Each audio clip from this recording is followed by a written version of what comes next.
So, welcome, Kasey. How are you? All right? I'm great. How are you? Welcome to our second ever episode of the Scotland Stoics, and we're glad that you're on for our second episode. So, thanks for that.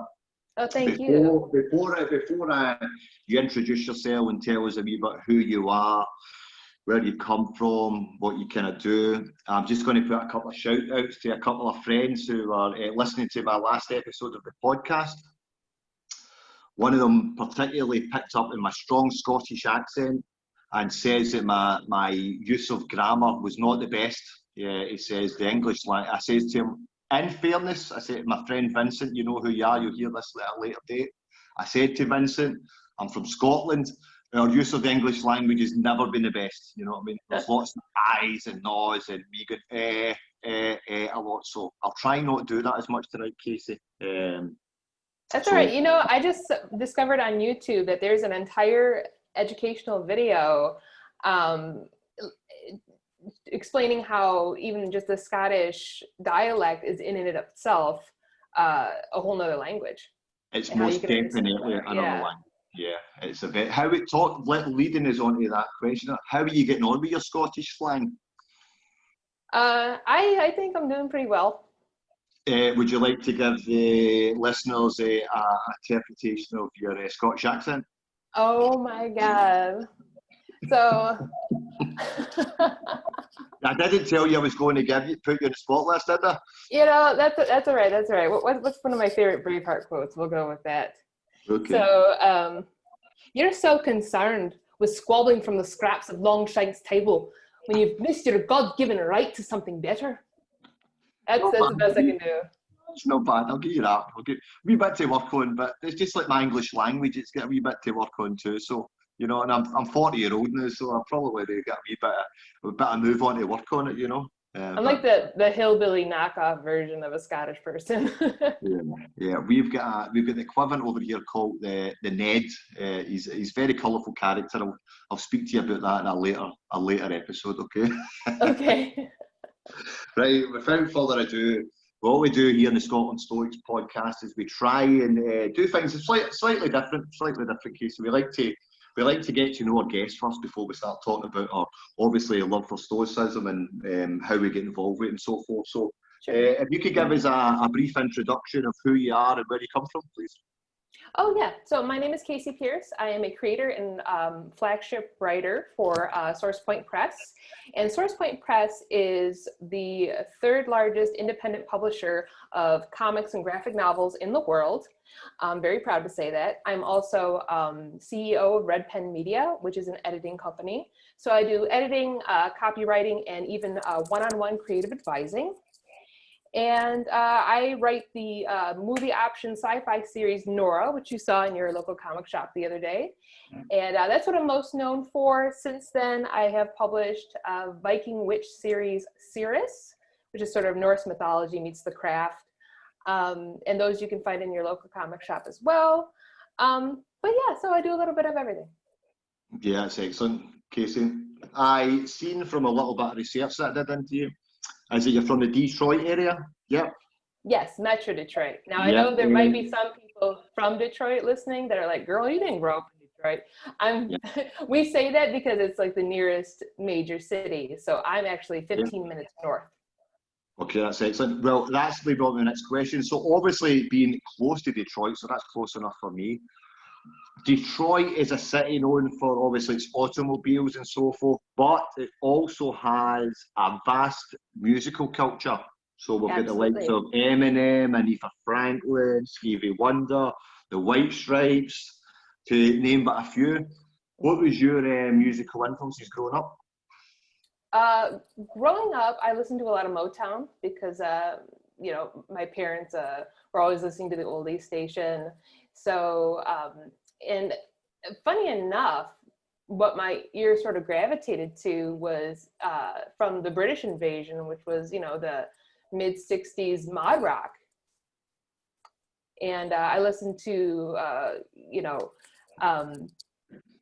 bands, you know, of course, the Beatles, let's see, the Easy Beats, you know, people that garage sound that was just happening in the mid to late 60s. But later on, and then throughout the rest of my life, I've listened to a lot of new wave, modern Gothic music, which would be considered like Depeche Mode. Talking Heads are some of my favorites. Morrissey, the Smiths, of course, you know, things like that. Yeah, so there is a lot of British influence in there. Yeah, absolutely. Mm-hmm.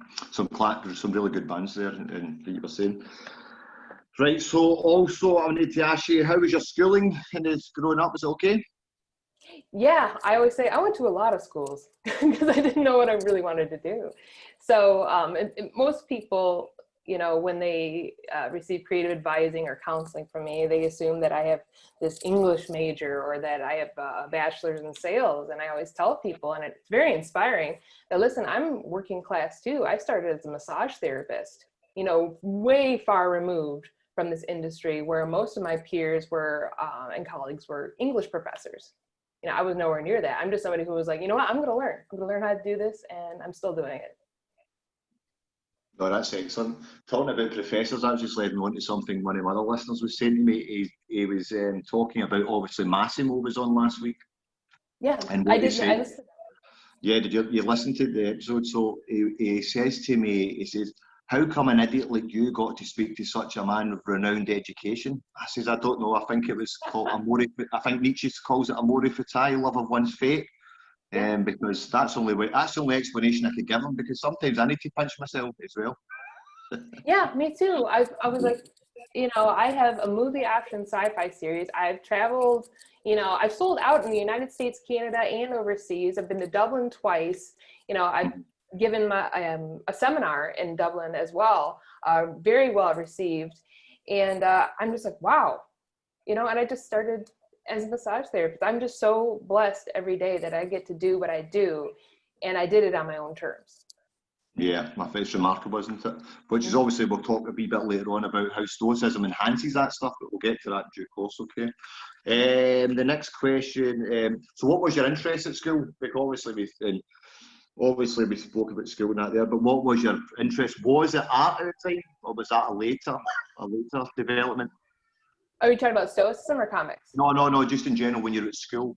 So when you were at school, your favourite subjects, was it art? Obviously you get the comic book, right, and that, but was it art at school?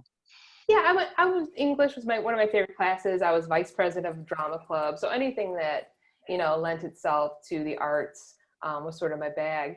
And then actually when I was a junior in high school, I called, because you could do this over the phone, sort of like a mini job shadow.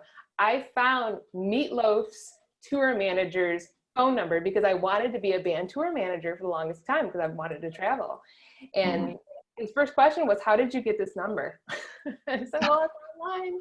And I said, and I love Meatloaf, so I thought I'd just give you a ring. And but he talked me out of it in one phone conversation. He's like, listen, do you want a family? I'm like, yeah. He goes, then you don't want this kind of life. You know? Yeah, that's interesting. I was expecting the same kind of reply when I was speaking to Massimo and Donald Robertson. You know, how did you get this number? Yeah. But they end up, the two of them are excellent. You know, first class, and I can only thank them for the advice he gave us as well, and the support we've been. So the next, obviously, moving on a wee bit. The next question I'm going to ask you is that how did you eventually get into the comic book writing, and especially the sci-fi and horror element of it? Because that's a bit different, obviously, than the kind of genres I've grew up with, like the kind of superhero and the villains kind of stuff. So can you give us a wee description as to how that came about? Sure. Well, that's one of the distinct differences between indie comic fans and mainstream comic fans. You know, the big two, they're putting out a lot of cape stuff, and that's fine. That's what we call it. We call it cape. But indie comic fans were the ones who were gravitating towards things that weren't rehashes. They were kind of tired of the same old, and they wanted, you know, original stories from new creators. So that started the rise of indie comics, which really saw a resurgence around, you know, 2014, 2015, right at the time I was getting into this, and it was right place, right time. And it's funny because I started out in prose. I was writing prose horror. So like just short stories, you know, no pictures. And I had written Pieces of Madness. And it was 5 short stories of the insane, cultist, and paranormal. Sort of a Clive Barker meets Twilight Zone, very much a gore piece. And it wasn't good at the time. You could tell it was very amateur, but it started to gain a subterranean following because I didn't grow up reading horror writers. I grew up reading sci-fi authors, like the prophetic ones, like Robert Heinlein and Ray Bradbury, and that's where my roots are. So going into this, I was like, I want to highlight the human condition and really what scares me. And growing up in a Bible-centric home, that really changes what you're scared of compared to most people or most kids, you know? So some kids are scared of Freddy Krueger. I'm scared of demon possession, that kind of thing. But it was one story in particular, His Majesty, that became a fan favorite because the catalyst for it was my mother being diagnosed with brain cancer for a second time. And I remembered in my grief, I said out loud, you know, she can't just leave me here. And I thought, what a selfish thing to say. But at the time I meant it because anger is a part of that. So I wrote a story about a woman who just couldn't accept her husband's death. She just would not accept it, and she would keep him in any way, shape, or form. And so it's more of a macabre story than it is a scary story. But at the same time, you feel for her. You feel that desperation to want to hold on to a thing or even an idea. Like, this is not the way it was supposed to go. This family dynamic we had built, and you didn't try hard enough to live. And I think that resonated with a lot of people, and that helped too. So fast forward, there's this flimsy little book of 5 short stories, a really low res cover. It was my face. It was like a selfie. And I was selling out of it at Comic Cons. And I had this following sort of starting. And Travis McIntyre of Source Point Press had just taken over as editor-in-chief. Came up to me and said, "Hey girl," like he does. And you'd have to know Travis. And I was like, "Yeah, what's up?" And he's like, "Well, I need you to pitch me a comic." Because he could see I'm selling like a machine, right? I said, "I don't do comics. That's not what I do. I write prose. I write novels." Me and my shitty little 5 stories. So anyway, and I had never, at the time, I'd never even seen a comic script. I mean, I grew up with comics because my brother is 13 years my senior. So I grew up reading what he was reading, which I probably shouldn't have, which was, you know, The Punisher, Yosagi Yojimbo, even The Mask, you know, the very first Mask series before the film, which was very much different. So at the time, I had the honor of knowing the late great Gary Reed, who was the president of Caliber Comics, who wrote a very popular series called Dead World.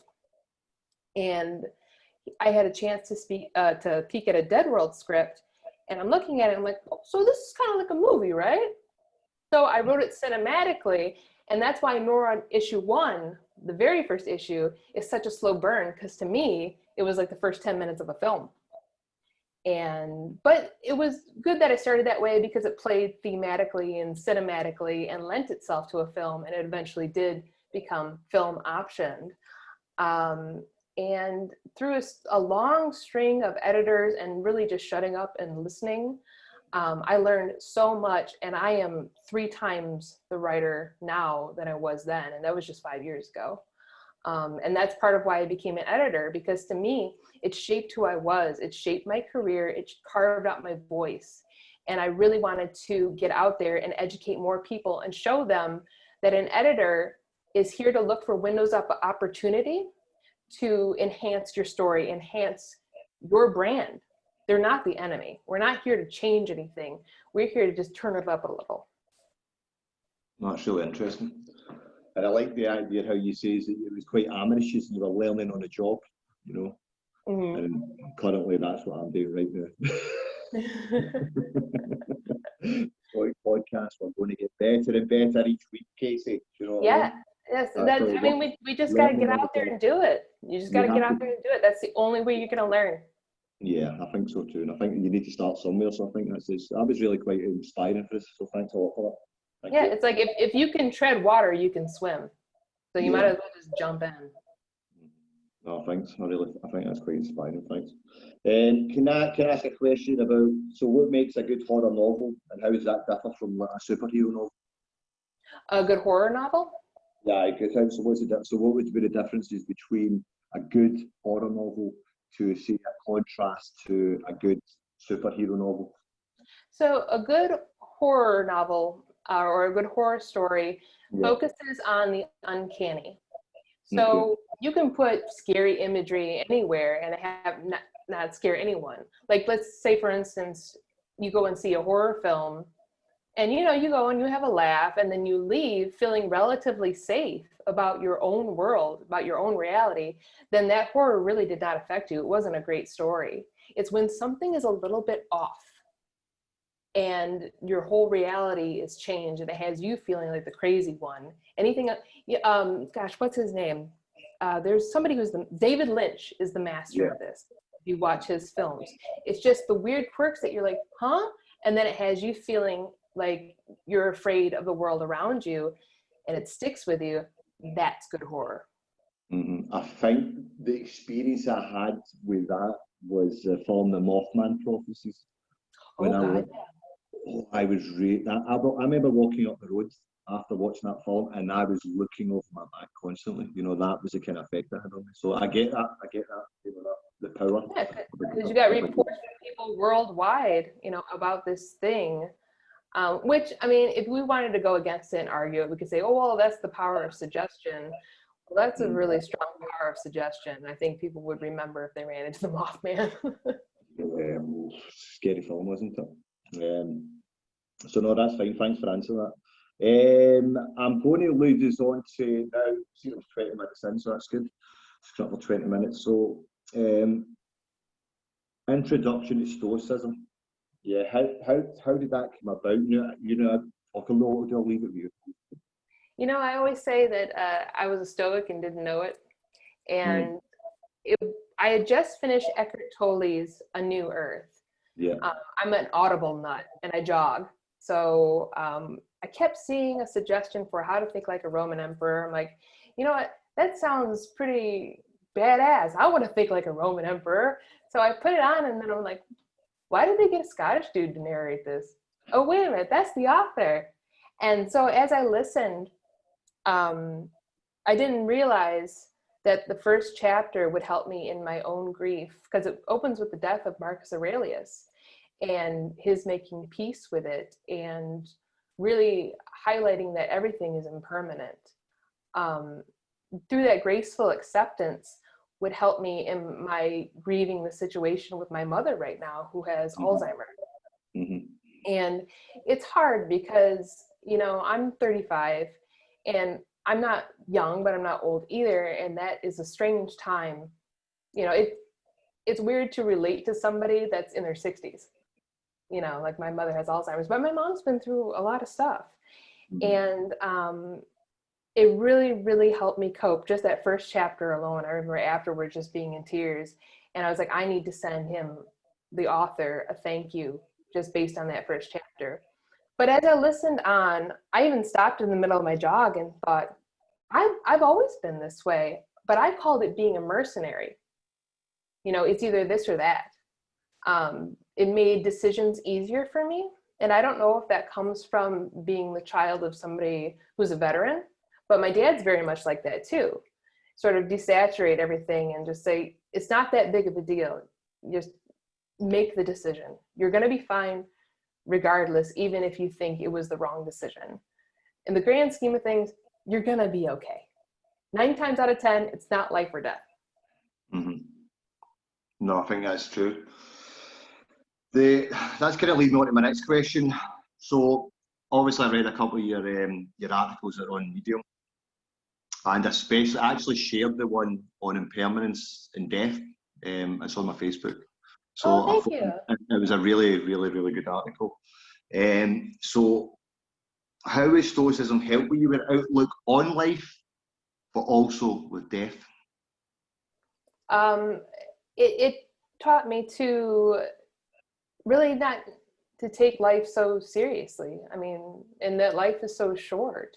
If we're all just dust, then you might as well make the most of it. And people think that's such a bleak outlook, but it's actually a very freeing outlook. You know, it keeps you from being crippled by grief, anxiety, depression, the things that ultimately have you standing in your own way.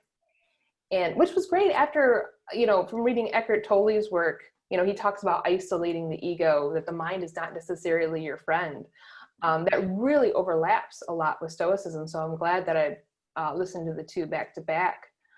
But in terms of death, I think it also disarms any notion, like you read in the article, that anybody is better than you are. You know, and I've dined with celebrities, and to me, it's not even a big deal, because you just disarm the notion that they're in a higher place than you just because of their social status or their net worth. When we die, none of that matters. That's not the last thing you're going to think about. The last thing you're going to think about is the people that love you and that are going to miss you, and the people that you're leaving behind. And if that's what you think about in your last seconds of death, if you really think about it, that's what really matters. Yeah, absolutely. I once seen a picture with people, I think it was 5 or 6 people all lined up, and it was an x-ray machine that went over the top of them, and it says one was a rich person, one was a poor person, one was straight, one was gay, one was something else, and then there was one at the end with one leg missing. It says pirate. you know, you know? But the active thing about it all was that when you strip it all back, we are all one and the same. You know what I mean? And we're all connected to the soul story, what they would say in Stoicism, the logos. You know, so that's interesting. So I'm going to go into a wee harder question now, Kasey. You know, I think it'd be quite straightforward now, so I'll give you. I'm getting ready for it. I better sit up straight. Something a wee bit more harder to chew on. So you know, the Stoics, we see the virtue is the highest and only true good. Yes. The Stoics, can you expand on this notion? Yes, absolutely. Every moment is an opportunity to respond, and you can only control your response and not the other person's. And in acceptance of that, that's a very freeing thing too. So what should be your only option is to uphold yourself to a certain standard and say, you know what, this is an opportunity to respond virtuously, to make it easier for me, and it's not my responsibility to mind how they respond. I think that's good. Yep, excellent. So this leads me on to another question related to virtue. Now, I asked this to Massimo last week, being the intelligent man he was. You can imagine it went into a 10-minute conversation, which was excellent. But I never kind of got to the point of one of the questions I was aiming at was to, well, I'll say what it is, right? It says, so cardinal Stoic virtues, do you find one in particular harder to adhere to? So obviously that being wisdom, courage, justice, and temperance. So what do you think on that? Temperance, absolutely. I mean, you're talking to a former food addict, right? Yeah. So I had to dismantle junk food in order to lose the 115 pounds that I did. And I would tell myself that, listen, what's happening is that your pancreas is secreting insulin and your body is getting a high from it. And in the end, it's going to be damaging to you. So every time I would sort of crave that junk food, I would think all you're looking for is a high, and it's going to go away. And so, yeah, temperance played a big role in that. And I think also temperance is hard, especially right now in such a reactive age. I think people have lost their identities to politics. In this current climate, it's about whose side are you on? You're either on this side or the other. And I think that's a very irrational way to think. I mean, it's pretty extreme. One person can say, well, I agree with this, but I also agree with this. Right now, it's not like that. And I think that's horrible. And nobody is exercising temperance, especially on, social media. Yeah, I think so too. Temperance has always been the most challenging for me, and like yourself, especially when it comes down to like stuff like food and even just balance in general. I'm getting a very addictive personality, so anything I do, I'm really in about it. I don't know when to stop. So it's one thing that Stoicism's massively helped me with, and in the last year or two. So thanks for answering that. The other question I'm going to ask you is, where has there any been experiences where you've used resilience, and Stoic techniques to get you through difficult situations? Can you give us some examples, please? Yeah, absolutely. So courage, I mean, it played a whole role in my career because in indie comics, you have to learn how to be a salesperson. Like I said, there's a distinct difference between the big two and people like us, is that no one's going to come out here and love your baby like you will. You are literally going to have to talk to thousands of strangers. And at first, the very idea of it was crippling to me because I thought, oh, I'm bothering people. I can't do this. I'm not a salesperson. I'm a comic creator. That's who I am. But in indie comics, it's either, okay, you can do that or you can starve. So direct sales became my bread and butter and where I shine because I have the ability to endure rejections. And that's hard on the ego at first, but when you realize that these people don't mean it personally, like nobody passing by thinks, oh, you wrote a comic, you must have really put your blood, sweat, and tears in it. No, they're just there to buy stuff. And they're just like, if they say no thanks, they're not rejecting you or your book for that matter. They just don't want to be sold. And I had to learn that over and over and over again. And I remember at Indiana Comic-Con one year, it was the first year and I had one book and I was selling with a fellow creator, Greg Wright. He writes the Monstrous series, which is an all ages monster book. And it's really fun. But he can sell like a machine because he doesn't care what people think of him. He'll take those thousands of no's if it just means one yes. And our editor, Travis, again, he's a habitual hazer. And he was teasing me and said, oh, Greg is over here outselling you. And he didn't realize how much the no's were hurting me. And I broke down crying. I said, well, I haven't sold a comic in 2 hours. And so immediately, and he's a big dude, he puts his arm around me and rushes me to the back. He's like, stop crying. People are going to think I hit you. So we get out to the loading docks where he told me, he really put it in perspective for me and, the view from above. He's like, listen, for one thing, you have one book, Greg has 5. Another thing, think about it this way. You don't need thousands of people buying your work.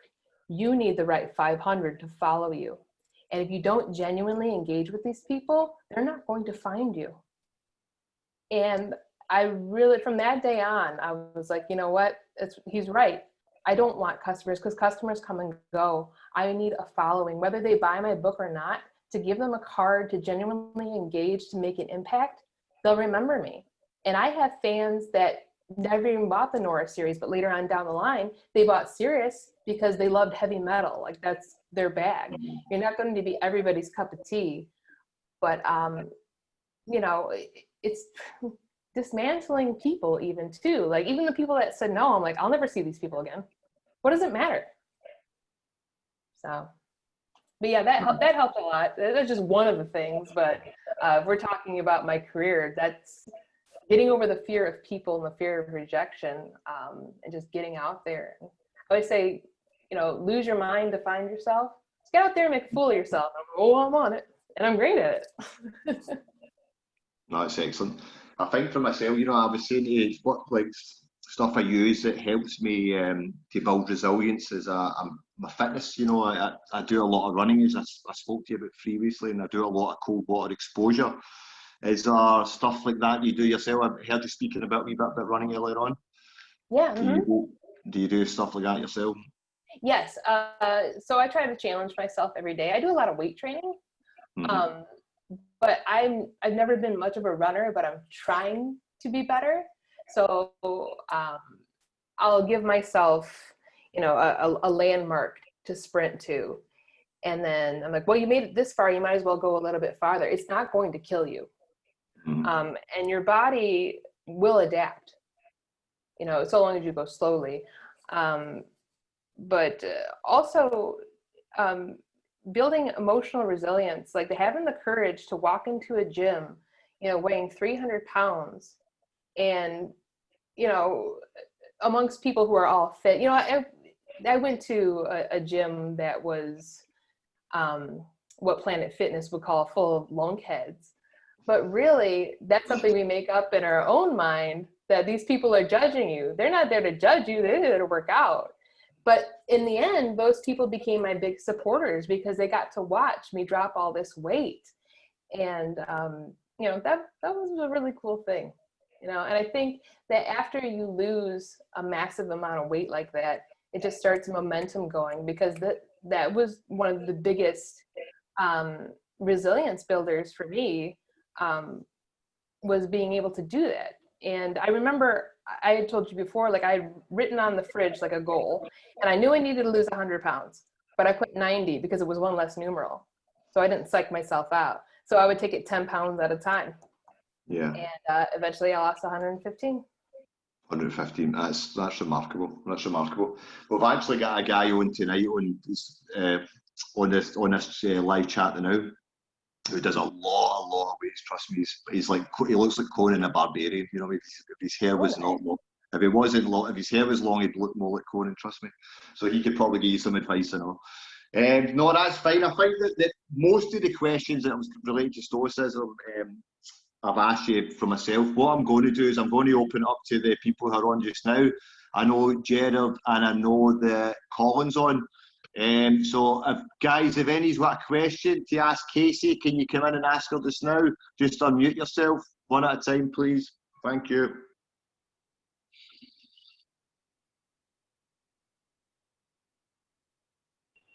Yeah, I'll go first, Bob. If I actually showed you, let me just put the video on just now. Hi, Kasey, how you doing?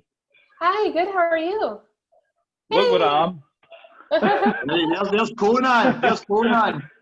I've got a gym at the side of my house, right? So I put this on thinking I'm going to listen to Bob do his thing and speak to Kasey, and I'll just play about with the weights in the background. So I am so jealous of you right now. Oh my God, look at that setup. There's a touchy irony about that. You couldn't have timed that any better, Bob. So I'll sit down for this now on my weight bench. So stereotypical. I've even tried to grow a beard to look like a philosopher just now. So yeah, I'm not.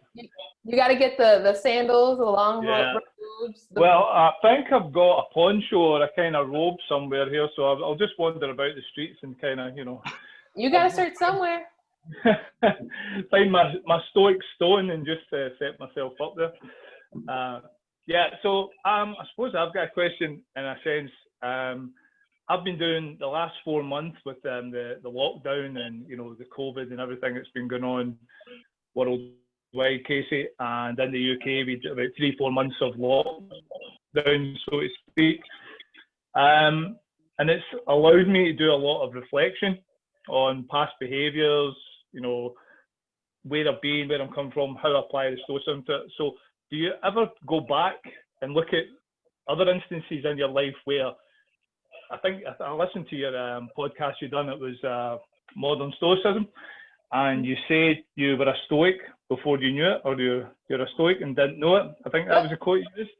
So where else is that actually applied to in your life, where you have been a Stoic and maybe not known it, or where you would have thought, a bit of Stoicism would have been great at this point in life?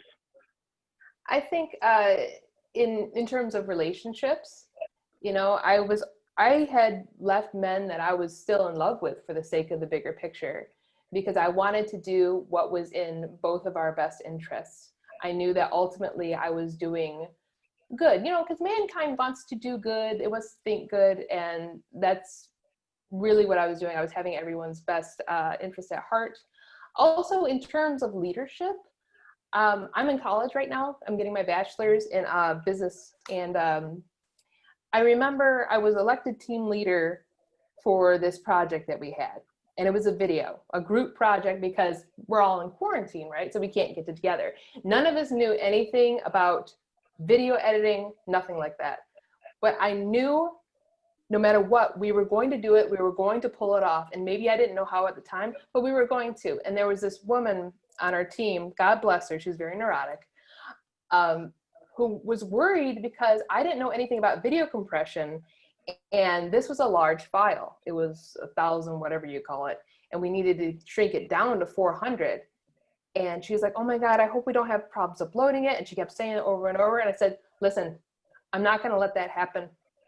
Okay. Because in that moment, she didn't need to know that I didn't know anything about video compression, that I was scared to. She didn't need layers and layers of value judgments as to why I might not get a thing done. She needed to know that I was competent enough to come through, and that's it. Yeah. Okay. And I suppose it then lets me follow into another issue. I've been reviewing my ego the last few months with it as well then. So has there ever been a point where the ego has got in front of any of your decision making, and where again you would look at it and think stoicism would have been handy here? Oh yeah, like every day when I wake up and have anxiety. You know, it's funny because I was telling I'm sorry, I was saying earlier that no one can be 100% on all the time. I mean, we're all humans. I mean, being a Stoic doesn't make you perfect. You know, we're going to have moments where somebody's going to make us angry, especially, like I said, reactive on social media. We're like, I can't believe that they put that. I can't believe that they're taking the podium and giving all these 7 paragraphs about politics, and maybe I don't agree with their politics, etc. And it takes stepping outside the ego, or recognizing what is an ego response and what is you, and realize, okay, well, that's not me. So for a moment, I handed over my power to somebody else. I let them have control over how I felt over this, you know, so it takes that stopping and sort of contrast, because contrast exists in our lives for a reason. It has to be there. So to be perfect actually does us no good at all. We learn from contrast, and we just get better at each time. Yeah, I suppose that all comes from the temperance part, and that jostle we have, you know, continually trying to maintain it and not let the ego go away from us. And yeah, I mean, I'm a natural extrovert, and I'm a bit like you. Sometimes I feel I want to jump on something and give an opinion back, but I then bring myself back, and you start to review your actions and review your thought process. And you know, something that outrages you, you think, well, this has been going on for millennia. This has been going on for thousands of years. Like, what's new about corruption? What's new about bribery? What's new about injustice? You know, and you think to yourself, so what can I control? Well, you know, I can look around about me. There's maybe family and friends that I can help. There's my own circumstances, and then there's my own reaction. So, yeah, so it's something in the last few months that I've obviously tried to jostle with myself. And I think because I'm coming out of a reflective period, then it's just interesting to see how other Stoics or Stoic followers across the world have been doing it as well. Well, I'm glad that you were granted the time to reflect. That's wonderful. Yeah. You made the best of it. Yeah, definitely. Yeah, that's it for me, Bob. I'm going to get back to my workout and I'll listen in, but you know, I can hear you. No worries, excellent, mate. Good effort. Keep up the good work, mate. Thanks, buddy. No, thanks very much. Cheers. Thanks, mate. Next up we have Colin. Do you want to come in with anything? Hi there, can you hear me? Hi, Colin. Yeah, I can hear you, mate. Hi, hi Kasey. I'm sitting in my pajamas here. I'm no in a gym. I've got a couple of questions, Kasey. I apologize, I missed the start of the interview, but I'm really enjoying it. I want to know if you could tell us a bit more about the upcoming comic book that you have coming out with Donald Robertson. And yeah, so that it's not necessarily with Donald. What I did was I came in and I did a little bit of content editing, because I had reached out to him in an email and told him, you know, I would, you know, this whole long email of, I loved your book, and just really, you know, letting on about it. And I said, I will give you free proofreading services if you'd like, because I saw that they were farther along in the illustrations.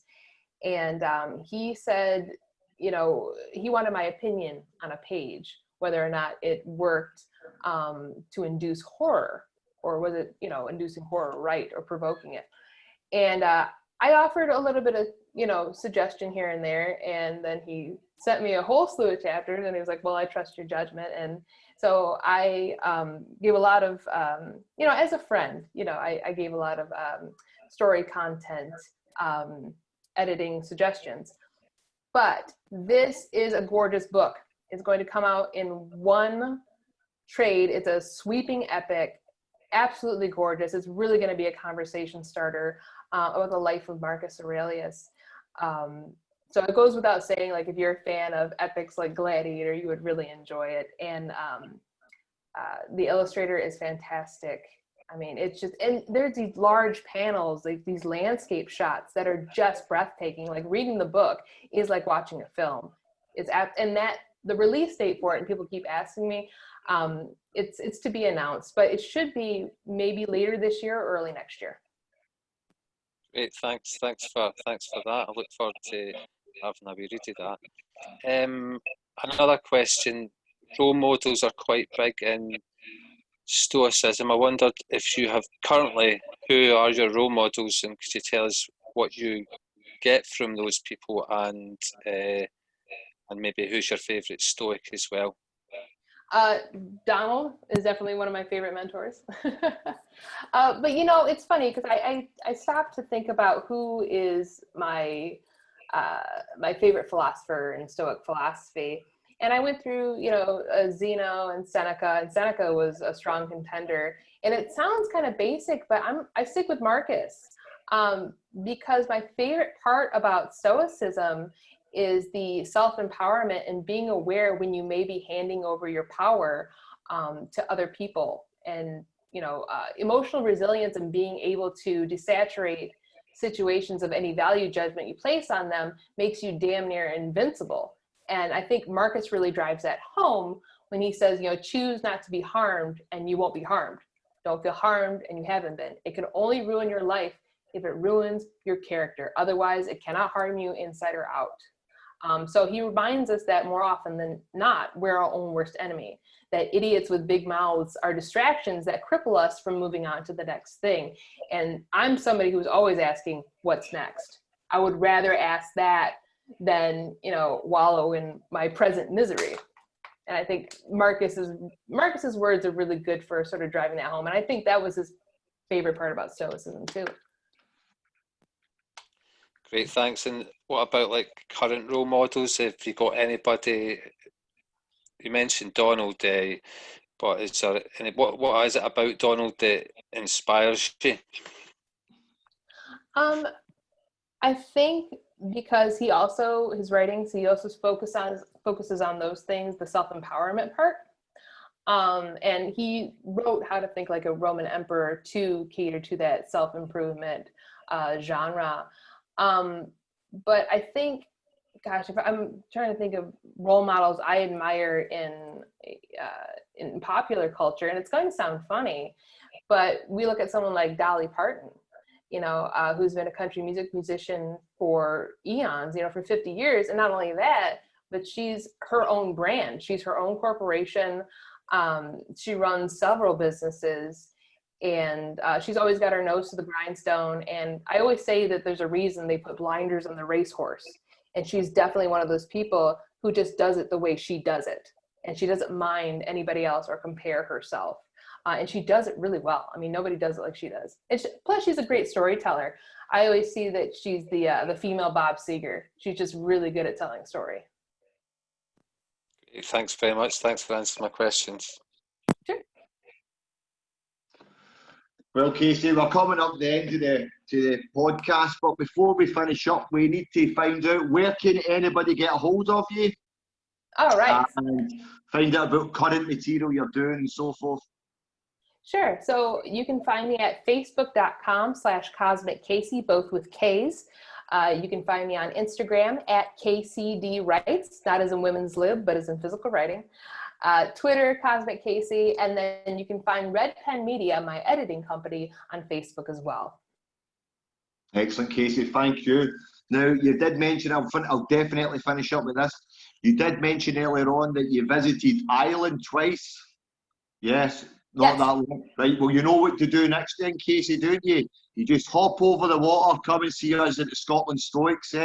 Come and see it. I mean, I'm not going to deny it. Ireland's a beautiful country, but it's no Scotland. Scotland's absolutely wonderful. So hopefully we'll see you over here soon, okay? Oh, absolutely. As soon as they open the border, dude, I'm there.